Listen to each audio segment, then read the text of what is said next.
Hello everybody, today in this video I'll show you how to recover my eyes only Snapchat pictures, so let's jump right into it. First let's go ahead and open Snapchat and tap on the Bitmoji on the top left corner of the screen. From there tap on the gear icon on the top right corner.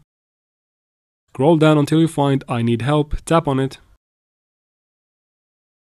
Tap on the search bar and search for I lost.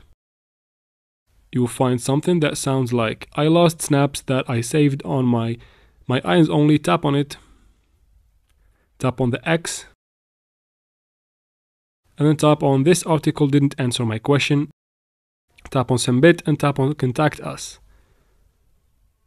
After that tap on I need help with a Snapchat feature and then tap on memories. Tap on my eyes only. And then they will give you a form. Just fill in your username and email.